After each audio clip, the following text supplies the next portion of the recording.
Welcome back to another episode of the Chats with Clark podcast. I'm your host, Joe Clark, but here at Chats with Clark, we don't do poppy intros. We get straight to the point. And the point today is the great Dave Martin. Dave, how are you? Thanks for joining. I'm doing well, Joe. Thank you for having me, man. Appreciate it. Absolutely. Yeah, I'm really excited to talk to you. Dave had reached out and was looking to get on a podcast, which is always a great way to start. So if you or anyone that you know would be a good fit to hop on the Chats with Clark podcast, shoot me an email, shoot me a text, give me a call, whatever suits you. You can find me on Instagram or anywhere under the tag Clark12Joe or Chats with Clark. Dave, so tell us a little bit about yourself. What are you up to? What's going on? Yeah, thanks, Joe. So obviously, as you guys know, I'm David Martin. I'm a sophomore at Tri-C right now, second year, going into the field of psychology. I really find that it's an important field right now with mental health, especially with the pandemic when it started and as it's still going on. So we're really looking to be a part of something that can expand in that nature. Other than that, though, still live at home, Northeast Ohio. Being that I'm at a community college right now, I'm looking to transfer to a four-year institute next year. I've sent out options to Boston College, Colby College out in Maine, Princeton, Brown, Cleveland State, Case Western, OSU. So really trying to get out there, try and find myself where I'm at. Yeah, that's a lot of great options right there too. And you just said a lot. There's so much there to unpack too. So you had mentioned psychology, which is great. So you're what, 2 years in, 3 years in? How many years in are you now? Two, right? Yeah, perfect. Usually that's how it goes. I feel like with community college, like two and then shift. But right. Here nor there. So with the psychology, what was it that sparked your interest? So you mentioned the pandemic. What was it, and what was kind of your thought process that had you thinking, man, like I should really go into this and that I could be effective and make a positive difference? I think it really started with my older brother, Nick. He's done something similar where he started out with counseling and then has gone into the mental health realm. And him and I have had really good conversations about how important, just psychology and mental health is. And I think that, ending my time at St. Ignatius, I graduated right when the pandemic had started. And from there on, I think I noticed, even just through like social media articles, whatever it may be, that mental health was people were in their homes, couldn't go anywhere. And we realized what we took for granted. And so people's mental health started to deteriorate, obviously, because we're not built like that. We're built for the interaction. We didn't have that. So, going into college, psychology classes, I didn't have any in high school. Now I was able to expand my mind on that. And so then I started out with some just general courses, and I really have found a loving for it and an understanding for it. And so as mental health grows and the study of it grows, I really want to be a part of that. And it's interesting too, because the history of it, is really relatively new. I mean, it's the whole mental health aspect has been maybe, if you want to say, discovered from the 20th century, early 20th century. And so it's something that's still new and something that has a lot of opportunity for growth. Yeah, right. I remember reading different articles at kind of on the history of it a little bit, and I felt like everyone with schizophrenia and stuff you talk about, that's obviously one that's kind of misunderstood, I would say, largely, but also that it started off and that was just the lump sum. It was if you had mental health, it's just schizophrenic. It was like a bang bang, as if you look at the history, it was everything was schizophrenia. And of course we know now that that's not the case. So it's amazing how even within that recent history, things have progressed so much from everything is schizophrenia or not knowing anything at all to all of the whole vast knowledge really that we have now. Yeah, definitely. There was definitely, like you said, oh, you just have schizophrenia. Proving that it was just a very closed-minded view towards maybe people, what people were going through, and maybe to no fault of their own. Now we just have there's so much in terms of technology and how we can figure out things that it really is our privilege now as human beings to really figure out kind of what mental health is, what are the stigmatizes around it too. How can we get rid of the stigmatizing around mental health as well? So have most of the classes kind of been introductory, or have you started to dive into different topics yet and kind of specialize your focus a little bit? Yeah, so beginning the classes were introductory, but recently we've started to dive into psychology classes that have focused more on specific topics. So, for example, this past summer, I took a class on like abnormal psychology, dealing with like schizophrenia, different sleeping and eating disorders, which is super interesting. Also, have covered things like social psychology in terms of how we communicate, human to human interaction. And the one I'm taking right now is child development and adolescence, Oh, sweet. which is really interesting to just learn about like early stages, being part of like early life for babies, toddlers, and as they grow up, just like all the things that we don't remember, but there's so much that goes into just being a child and going through childhood and what your environment is and everything else like that.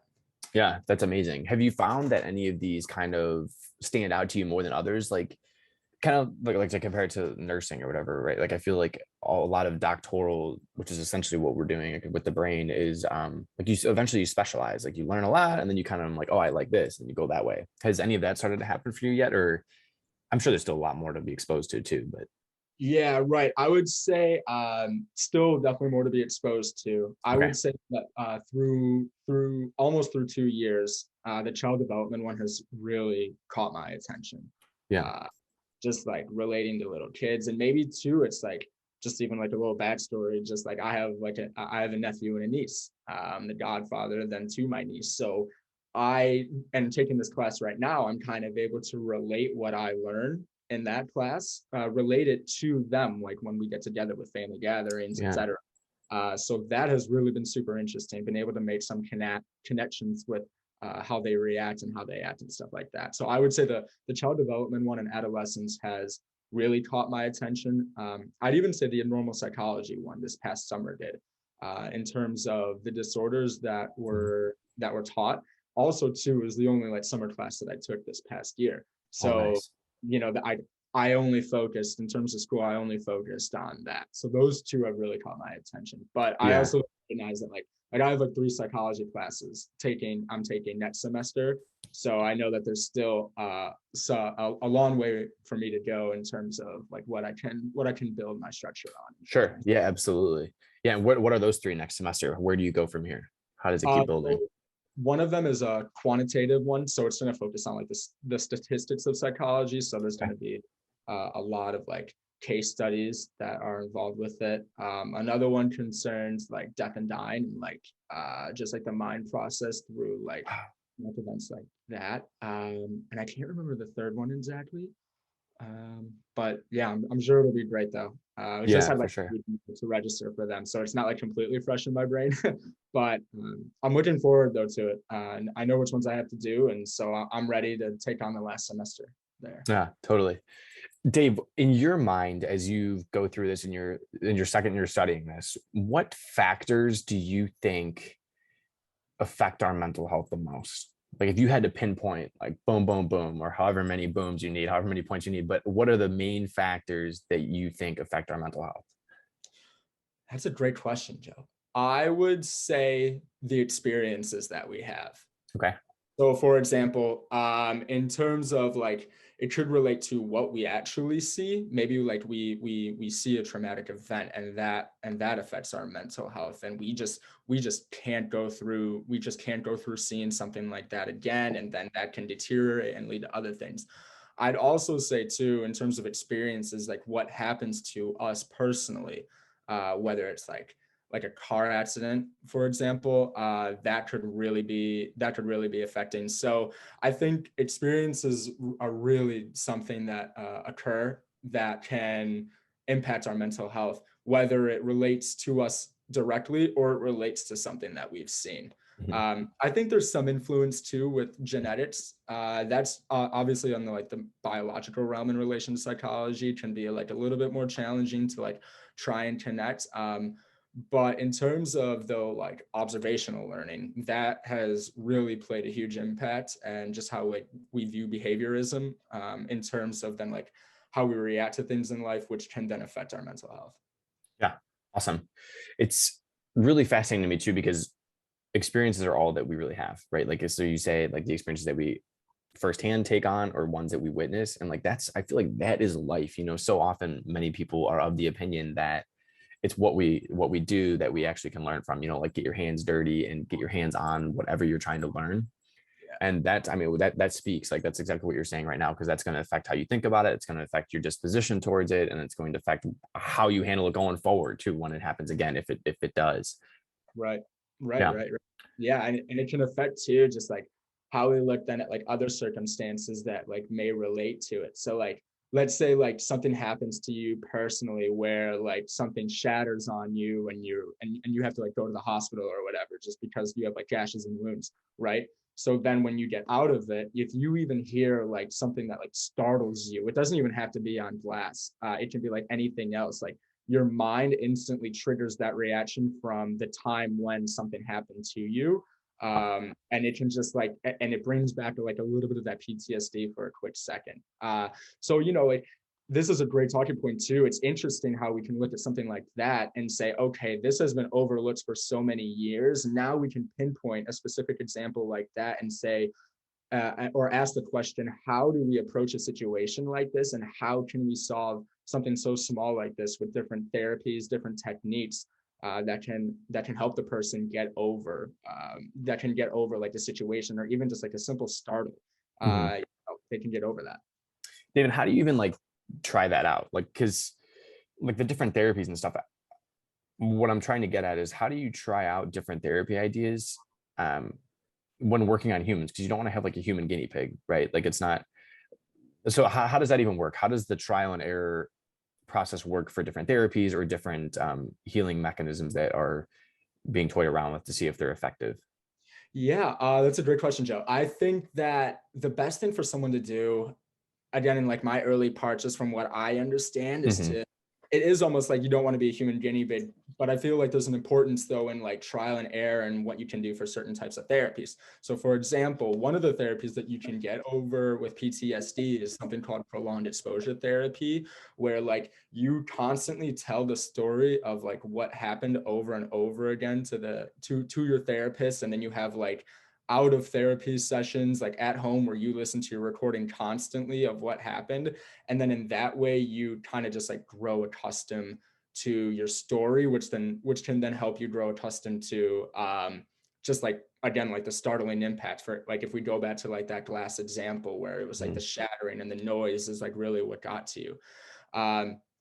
But you are right though, obviously talk therapy can help in terms of just like, hey, something as simple as just like explaining the situation, learning different like breathing techniques, different muscle relaxation, self-dialogue. That type of process is called stress inoculation training.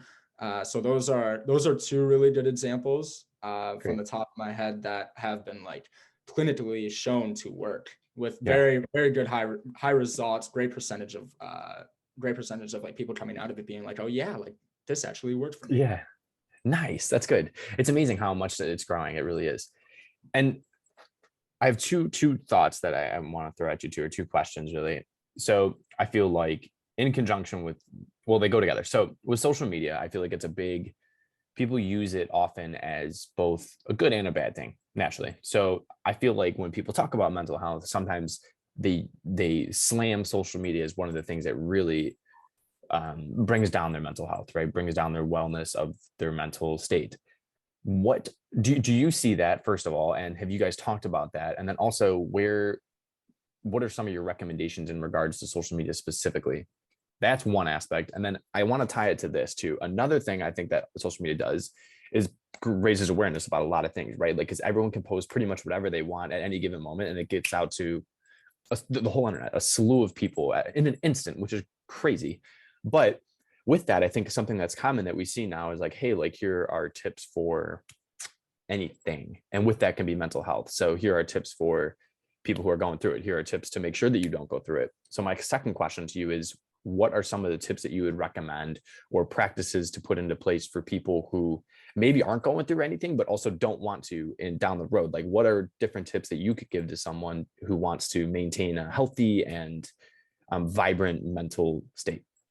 Yeah. So to cover your first point with social media, I definitely believe I don't want to look at it so like black and white where either Sure. it is or it isn't. So I think that finding a healthy middle ground and saying that there definitely are certain aspects to social media that rightly do get slammed for affecting people's mental health. One of the big things is that I think we try to live up to other people's standards. And when we do that, then we kind of create a facade that really covers up who we truly are. So we try to live out this like imperfect reality from social media. And that can really be detrimental, because then like people then try and struggle so hard to become like that, right? It becomes like this comparison game, which isn't healthy. Yeah. Because then at that point you're beating up on yourself, and then you're also trying to beat up on other people. Which can be broad, and but like I really think that if we look at social media in terms of like, like Instagram, for example, like when it's just like picture after picture, right? And so when we look at this, I think that we can constantly fill our minds with like comparing ourselves to that, as opposed to really looking at what it's worth is looking at people's lives that you follow and recognizing like just like how happy they are. That is like meant to make you happy, right? So if that's the original intention, then what we have to do then is put more emphasis on that. And it's the same thing with Twitter, as opposed to Instagram, can be more about writing and sharing like personal opinions. Mm-hmm. That can, Facebook, that can be a similar way in which like what we read, what we see, can really have an effect on then like how we think. And sometimes it can be for the negative, which almost makes sense. We as humans, it's easier to think about the negative circumstances than it is like being positive or being optimistic. So I do think that there is some just slam that gets on social media Sure. in terms of affecting people's mental health. But I do think though that there is a way to combat that. And one of the main ways really is to just like control what you follow, which can obviously be easier said than done, or just admit that like, hey, I need to like take a break from like being on my phone, from being on social media. Mm-hmm. And we kind of hear maybe like in other podcasts or something where it's just like, oh, like you don't have a Twitter and Instagram. And it's like, yeah. And it's like, well, your mental health must be much better. And that's kind of like a little bit of like a butt of a joke, but there is though some truth to that. Oh, totally. Yeah. Yeah. So again, something to just like think about in terms of relating mental health and social media is like really try and like filter through who do you follow, and really watch like how much time you spend on it too, right? Yeah. Where we become so enamored with just looking at our phones or our computer and like shoving our faces in our screens. And I think that something else though that we can do is just like find a hobby that you like, right? Like get out, like get away from it, focus maybe on more like schoolwork or works, something else to just like get your mind away from that. Yeah, absolutely. It's kind of like there's this guy by the name of Jay Shetty who I like a lot of the content that he puts out. It's all about well-being. And one of the things is he talks about is this persona that our diet is more than what we eat, right? Which we've all heard a plethora of times at this point, but he really has been on that wave for a little bit and is always saying like, I mean, the stuff that you're putting in, like that comes to the content that you're reading. And it's just like the books that you were to read or whatever you're watching and all of that sort of thing. So it's really important to filter through and make those conscious decisions. And, I personally always think about this interestingly, like there's content that you just don't want to see. And if I know someone who's putting out content that I don't want to see, like, look, it's a business transaction. Okay. It doesn't mean I don't like you as a person, whatever. Like I don't want to see your content. So you're getting the mute, you're getting the unfollow, like whatever it is, like stop posting that stuff. You know what I mean? Like if it's totally crazy or if it's better for me, like you got to do that. And I think that's like a tough dichotomy that I really think is prevalent, is that like this unfollow follow game that happens. And you could everyone, I'm sure, in our age realm Right. is like, well, oh, that person unfollowed me or this person unfollowed me. And it's like, well, yeah, like sometimes that's what happens. I don't think it's really a personal onslaught like it's hyped up to be, but Right. I don't know. Right. Yeah, it's almost like, and it's tough to just like say like who cares, but like like you can really just like work on really like not caring about that. Like and again, like we just try to like build up this facade sometimes on social media, and it's just like try and like draw away from that. And I think too, as we relate it to mental health, we can also then relate it to like our actions. Like if we get a bad mental health, and some of the aspects from that are from social media, then like it becomes really unhealthy when we take it out on other people, and we can like diminish or destroy relationships with like a significant other, family members, friends, whoever it may be. That's when it really becomes unhealthy. And that's when it's like, okay, if you are in that spot, you have to like kind of take a step back, see what you can even just like delete or control in your life, look at maybe there are other factors, and really like make a list and pinpoint certain aspects of social media that you don't like, or that you might find to be like troubling Mhm. to. Yeah, that's a great point. I mean, anytime you can write stuff down and like work yourself towards it, you know what I mean? Like, so you're saying like make it almost like a pros and cons list. I mean, that's going to hold you to like, oh no, I got to stay away from these cons. I got to really work towards these pros. I mean, that's powerful. It's a great point, Dave. Yeah. And Yeah, then you had a second question, Joe? I did. Yeah, I'm curious for, while there are many people that fall under the category of going through a mental struggle, there are also, I think it's worthwhile to know that there's also people who maybe are, they're okay. Like they're doing well, and they're, I would say, maybe at an equilibrium state. So for people who want to maintain a healthy, for all people, but for people who want to maintain a healthy, just kind of, the word I use is vibrant mental state, what are some of the tips or tricks that you would tell them to do in their life? Yeah, to Yeah, maintain no, that. that's great. To start off right off the bat, on the surface, just find things that you like to do. Working out and exercising is a great thing to relieve your mind, mental health. Listen to some music, whatever it may be, and you do something healthy, not only mentally but also just physically for your body too, which can then obviously have like impacts long ways. Something else too, if you're like a musical person, like play an instrument, like really like to really get your mind off of it, like go do something like that. Play drums, play guitar. That's obviously a very popular one. It's something that I find myself doing, something that I really like doing. Like when I don't have, like if I'm in like a good state, have nothing else going on, plop on the bed, play a little guitar, and it's great. Reading is another phenomenal thing. Really can like just like strengthen your mental health in terms of like what you read, and can just like help like your grammar and everything else like that. Right. It can really be helpful, and it's super relaxed and super peaceful. Get like a cup of coffee, or get like something like tea or something, and that can really be helpful too. So those are like surface level things that I would include there for people to do. Another thing too, honestly, is to just like have a talk therapist, like meet once a month. That's also something really easy, just to like have someone there to like check up on you, who specializes in this realm. Like you're healthy, you're going through a great state of mind, really nothing's impacting you. It can still be, keep that up by having someone to talk to. And Mhm. that can really be helpful just in case something does come up, right? Because I like to use the analogy of when we are in like a good mental state, we like to ride this wave. That's like the analogy. So like we're riding this wave. Sometimes though that wave crashes, right? We can't always get like the perfect wave. So what you have to do then sometimes is to look at the situation, recognize what problems have risen from it, and see who you can go talk to. And obviously one of the best people that you can go talk to is like a psychiatrist or a psychologist. So again, Mhm. that's something then a little bit deeper, like, oh hey, I can still go talk to someone who specializes in this field, even if I'm not going through something so traumatic or so specific, or have some type of disorder. It's good to just have someone there to talk to.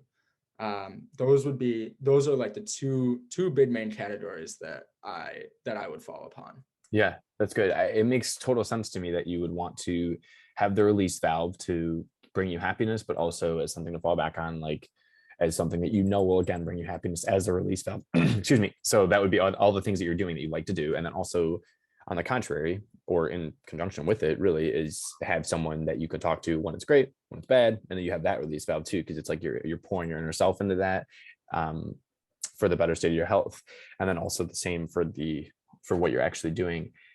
And so I gotta pick your brain on this a little bit too. So something I was having a conversation with someone extremely recently, and we were talking about exactly this, about therapy and that sort of thing. And one of the things that try and do as a person is be someone that others can come to, right? That they know that their words stay with me, and that it's going to the grave with me, kind of thing. Like I'm not one that's going to be out here barking around other people's business. It's just not who I am. But on top of that, with that is being trustworthy to have conversations with that are deep and even if it's troubled. I'm always like I promise, like you're not, it's not going anywhere. You're not going to rattle me like I'm not going to break down. I'm not going to break down with you. Like I want to be a confidant for people. So with that, how do you find people in your life that, and this, I am not discrediting therapy. I want to put that very clearly establish that because therapy has its place too. I'm not saying that at all. But what I am saying is like sometimes you want to go to someone that isn't getting paid for it. Just being real, right? Like how do you in your life dictate who those people are? How do you find who those people are in your life? And how would you recommend that others find those people too? Yeah, very important to find those type of people. One thing to consider is just like their trustworthiness towards you and what they mean to you in terms of their relationship to you. So, like you can go to like, obviously like your parents, like if they're very open and understanding, are great people. I know personally for me, I've gone to them. I've gone to my two older brothers as well. PJ, Nick has really been helpful. And again, like, what do these people incorporate? Well, yes, they're family. That's obviously a huge relation. But another thing, though, is that like I can trust them with this information. We've built up something so strong in our lifetime that I've been able to trust them, and that like we can just talk to each other so easily. Another person too who I would talk to if you find yourself in this spot is like a significant other, right? Like your partner, someone who you are in love with. And this kind of reminds me of the time in The Office when Jim and Pam are having the conversation about like I can't remember if it was like about their wedding or something, but Pam mentions like her thoughts and feelings, right? And she goes to Jim about this, and Jim goes, "Well, do you ever talk to Roy about it?" And Pam goes, "No, I try not to bother him with stuff like that." And Jim goes, "Oh, you mean like your thoughts and feelings?" And Pam goes, "Yeah." That's like a really good, that's like a good, funny example, but it's very, very relatable, right? So beyond the family realm, you can also, or not all, not can, you should go to someone who is very important like that in your life too. Find that type of person again that like you can just like trust and you can be open to, and know too that they have a flexible mind, right? Yeah.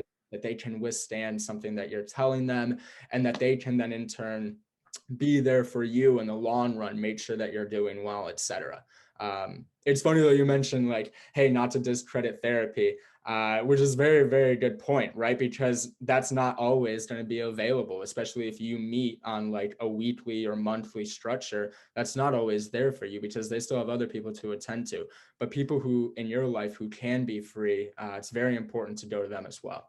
Yeah, and that's like I want to make that very clear. Like I'm not discrediting it, but I do have the question of like, do you? And I'm not. I also believe like there's value in not putting everything in all your eggs in one basket, right? Like the more people you talk to, the more perspectives you're going to gain, and every person has a different personality, which means that they have strengths and things that maybe aren't also their strengths. And that goes for therapists, that goes for non-therapists, that goes for doctors, non-doctors, physicians, everything, like whatever. So that would be the perfect creation to me, is like you have a therapist who you've got a good rapport with, that obviously takes time that you develop, and then other people who you have a good rapport with that takes time, like you mentioned with your brothers, who are awesome people. And that is the perfect idea, is then you have a bunch of people that you can go to me, and like one of them you're like, boom, I know, like I need professional advice, like this person's been through the ringer, they've seen everything, like then my therapist has got my back. But then also you're like, you know what, like maybe I don't need the professional advice on this one, or don't want the professional advice, I should say. And then it's like you got that option too. It's just, there's a lot of Yeah. different fields that can be created with that. And Joe, something you just said too brings up a really good point of if you're going through something specific, right, and you don't have that option for talk therapy at the moment, you're going through something very specific, try and find someone in your life who's also maybe gone through a similar situation, right? Because then what they can offer is maybe like more sound advice on how they handled it. They can give examples, etc. And I think that that's where like having like a wide friend group or like a diverse friend group can really help, because they can go through, or they've gone through maybe certain situations that you don't know yet. But if it does come up, you can talk to this person about it. Yeah, that's beautiful, Dave. I love it. It's a really important field, and like you mentioned, it really is growing a lot. I'm excited because you're clearly very passionate about it, and I get excited when people are passionate about whatever they're going into, because they have the best likelihood at being really good at whatever that is. So for you, whatever part of psychology you end up going into, whether it's working with the kiddos or not, you're going to be great at it, Dave. So I'm excited to follow that journey and to hear more about it. Thank you, Joe. I appreciate that. No, yeah, absolutely. So whenever you come on for the second one, we'll make sure we talk more about it. But another thing that I know you mentioned right when we were starting off is that you are thinking about transferring schools. So that's a big change, right? There's a big life switch there, and you are uprooting yourself from the Northeast Ohio area and potentially going to Boston, to Maine, to all these different schools that you had mentioned. And there were some that are still in Ohio too, but but Boston was one that stood out. And I know you are a person that likes to travel a little bit and that you've been to Boston. What is it about transferring schools is kind of tickles your fancy a little bit? What is that? What makes it thought worthy? Yeah, so specifically the school in Boston I'm looking at is Boston College. My older brother Nick went there. So even just as a younger kid in grade school, me and my parents, we would go out there to help him move in, help him move around. And so I got accustomed to the city at like a somewhat young age, Mm-hmm. relatively speaking.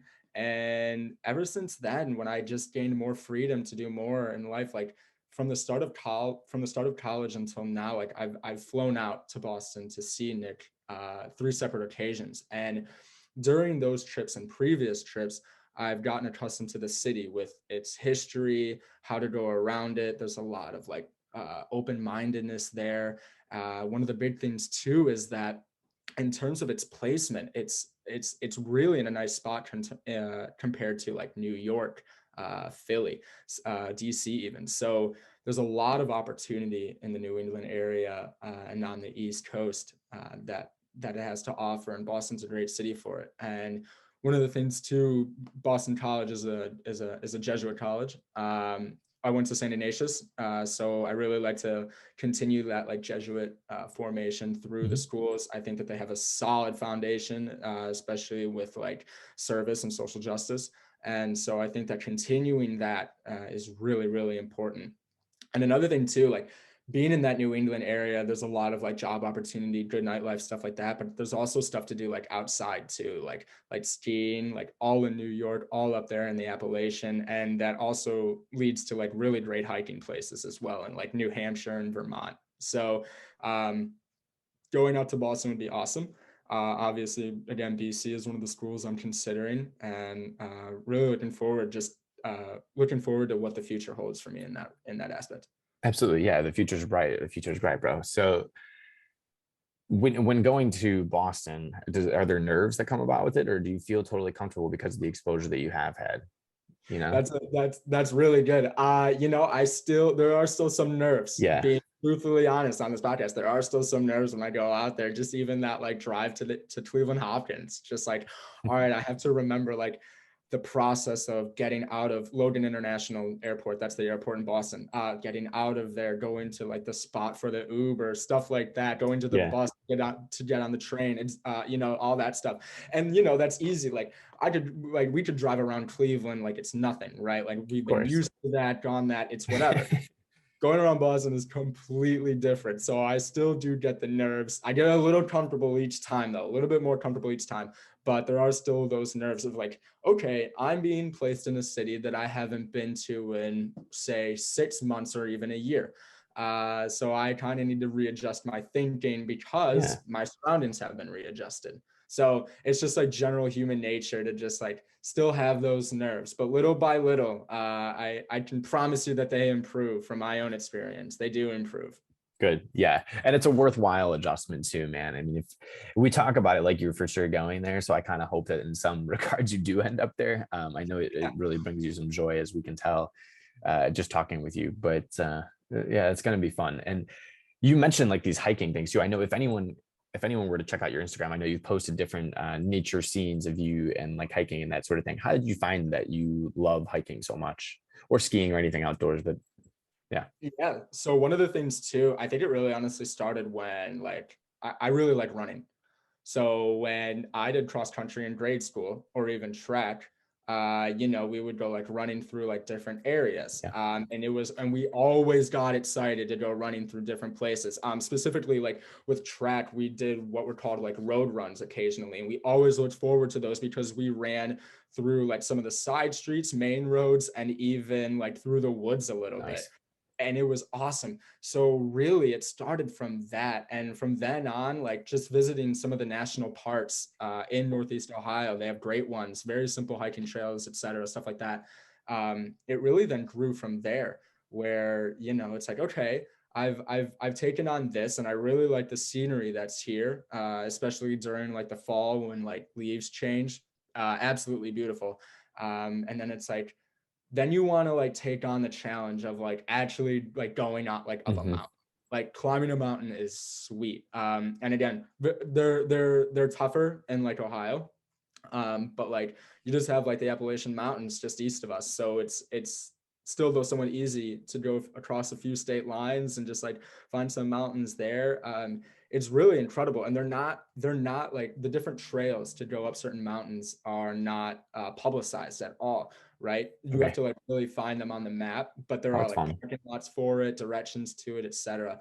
So again, my liking for it really started because I was like a runner, track, cross country.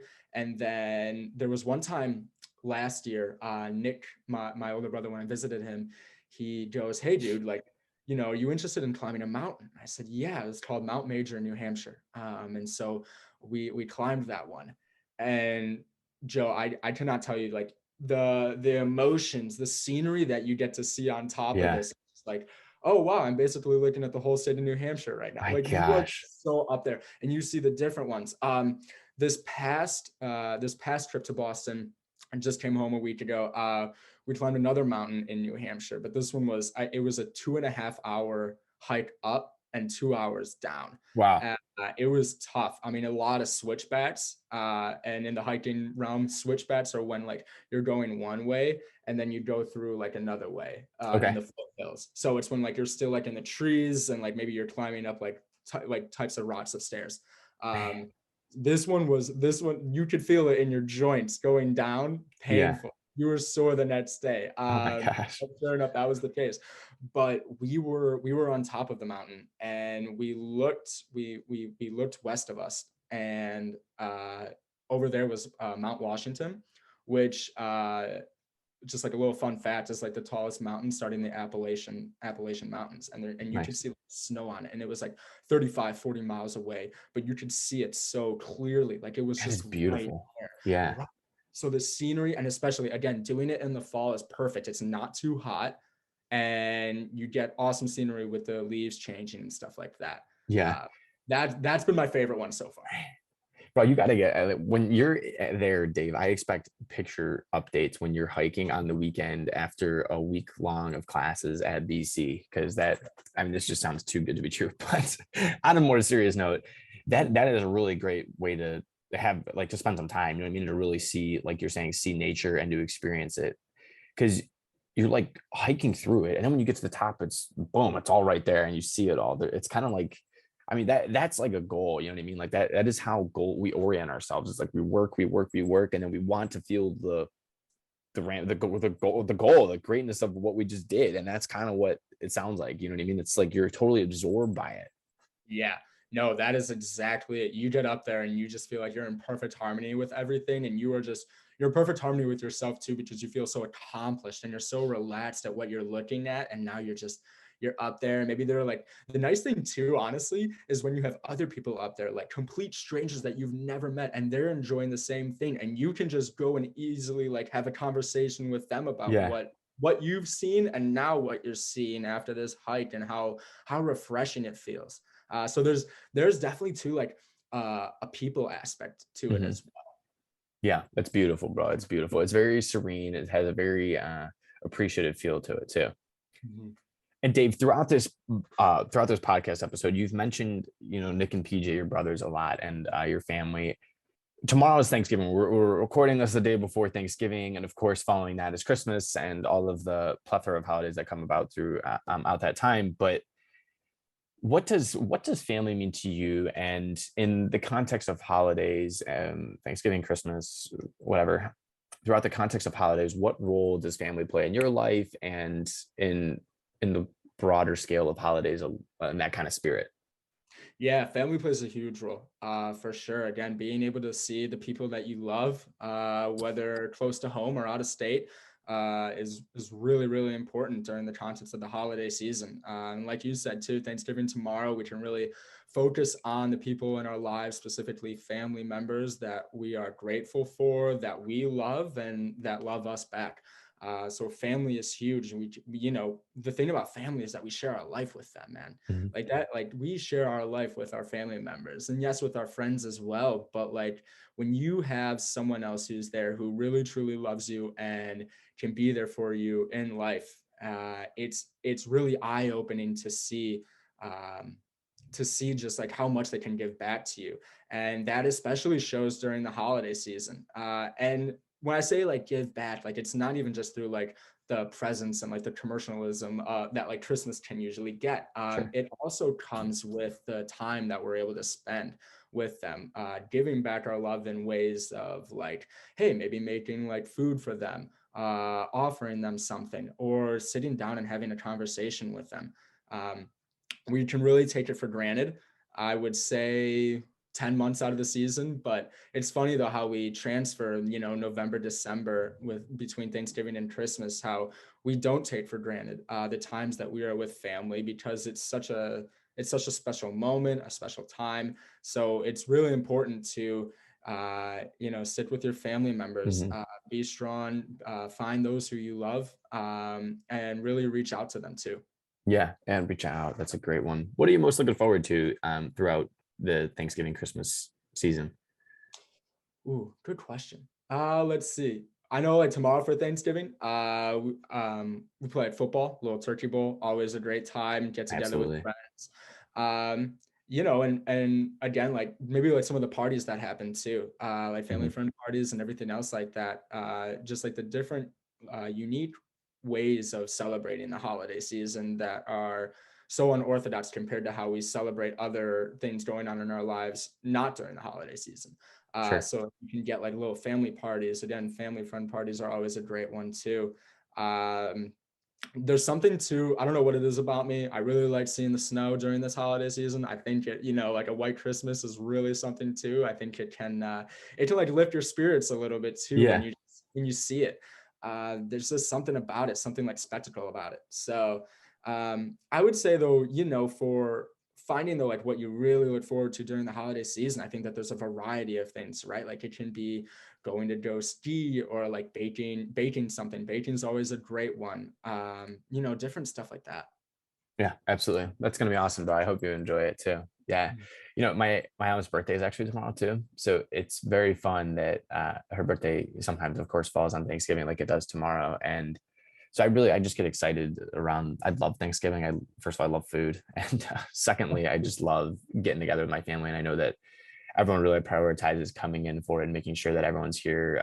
Like I have cousins all over and things like that. So it's fun that everyone does do what they can to get in, for Thanksgiving, get in for Christmas and that kind of thing. So I am like so excited for tomorrow just to like crack open a beer and have some food and just chill out and like hang out Sure. with everyone and hear what's up with everybody, because we get together often, but it's not like there's something different about Thanksgiving because it's so focused, it's so centralized. Like if you get together on a weekend, everyone's got stuff going, like we get together on Sundays. I'm in a basketball league on Sundays. I go to mass on Sunday. It just breaks up the day. I'm so excited to just sit down and it's not a complaint on Sundays, by the way. I'm just saying that it factually breaks up the days. So it's like I can't dive into a conversation, just let it go.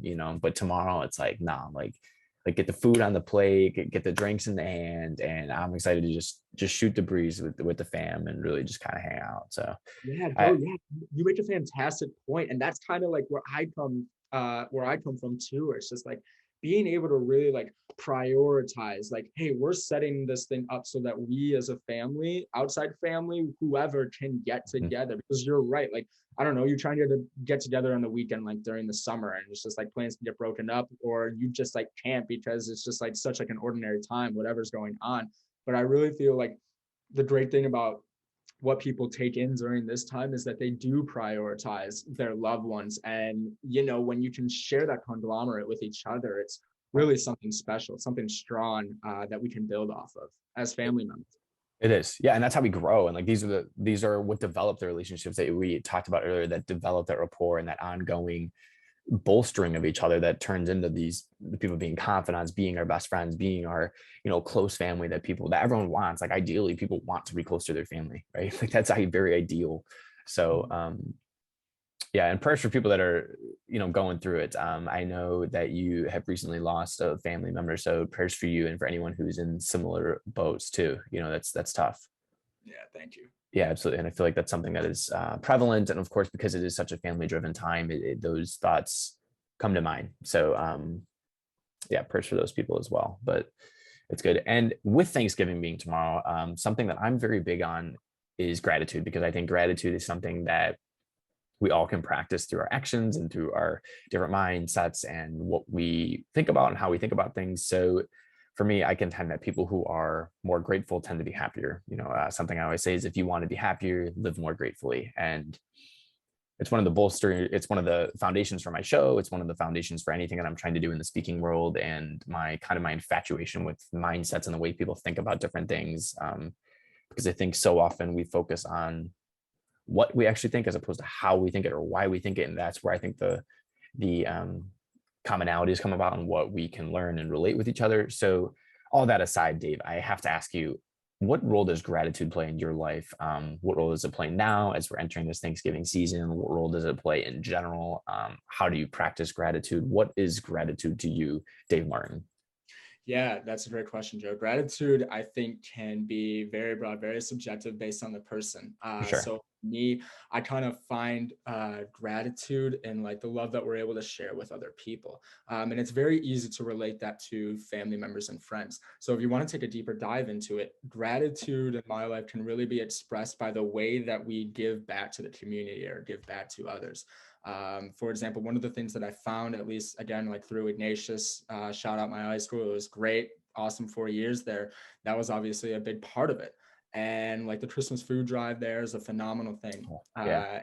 I mean, any example that can come off of that, any type of like food drive in which you're able to give back to those who can be like, who are poor, impoverished, etc., just like less fortunate, less privileged.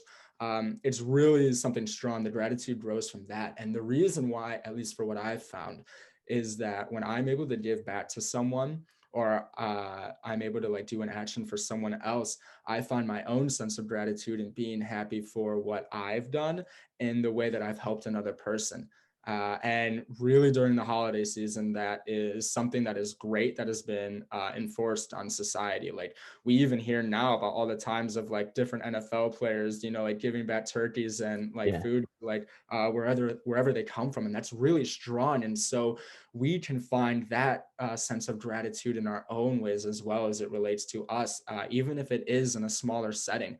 I even find it too, might be a weird example, but Christmas shopping, one of my favorite things. But I get No, a lot of I like it too. It's fun. it's awesome. It's so sweet. But again, okay, taking a deeper dive into it, you find your sense of gratitude in the love that you are able to share with other people.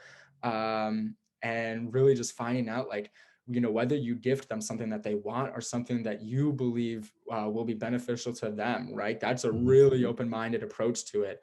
That can really be strong. Yeah, that's awesome, Dave. Yeah, it's like you recognize the humanness in everything, because it all stems from people that are important, whether it's people you don't know that you're serving in the Christmas food drive or on Lob or any of the wonderful opportunities that St. Ignatius offered. Again, shout out our high school. Exceptional in creating an awareness for serving others and just loving people. But aside, your recognition and carrying that through is very prevalent too. So to be able to see that in even Christmas shopping and all of the mentions that you did, is great. So you really have a great head on your shoulders for that. And that is, I think, the root of gratitude is recognizing that people are what we're grateful for, because in some ways it all stems back to that.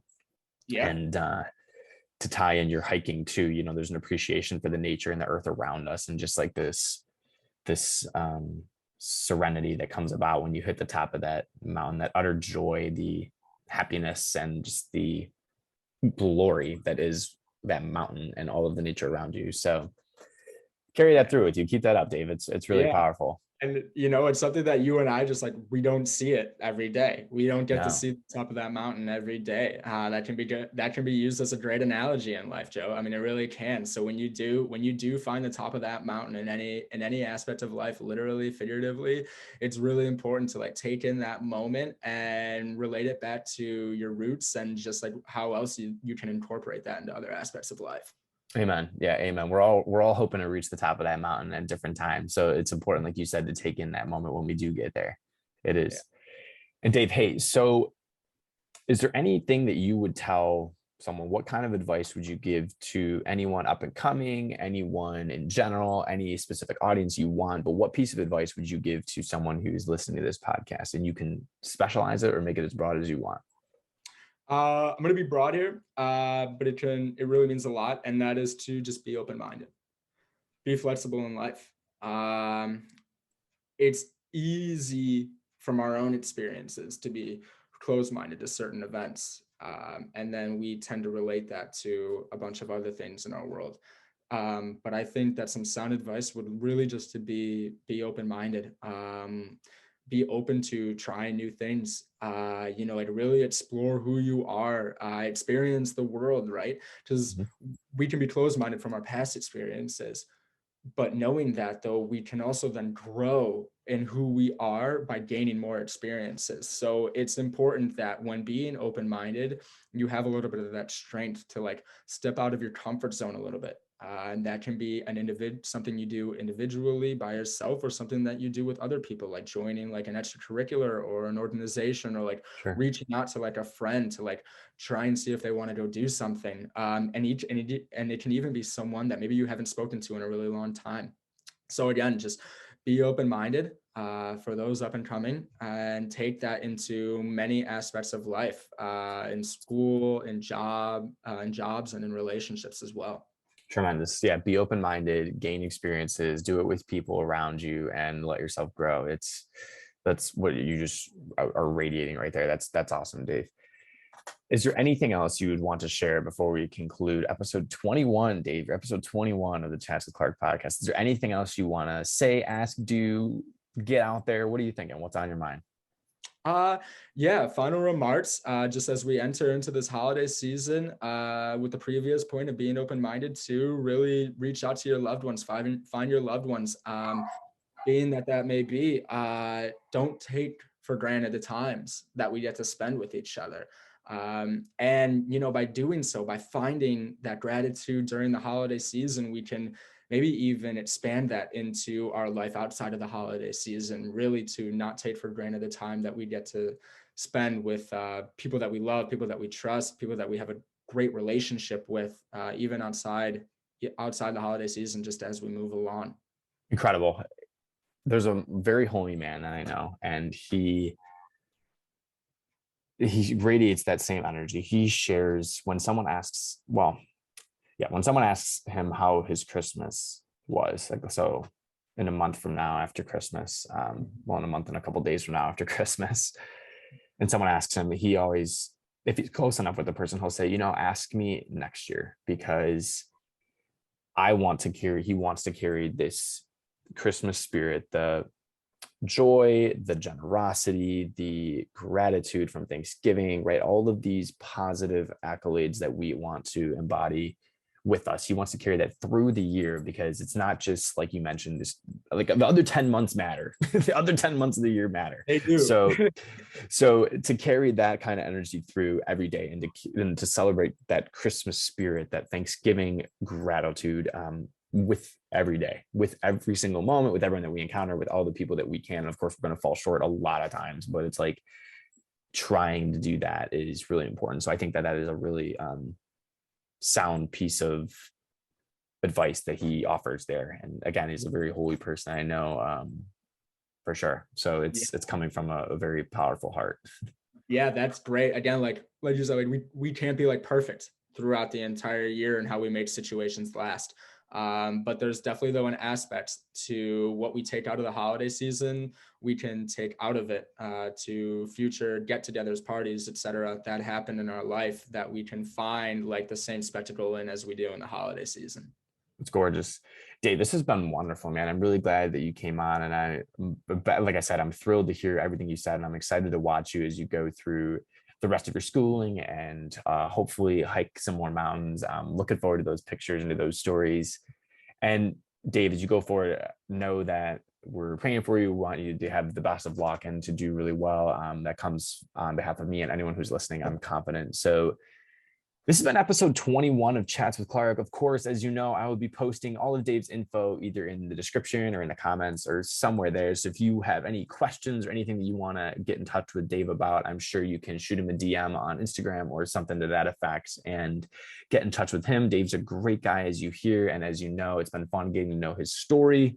And again, this has been episode 21 of Chats with Clark. I am your host, Joe Clark. Hit that subscribe button if you haven't already. And thanks for tuning in.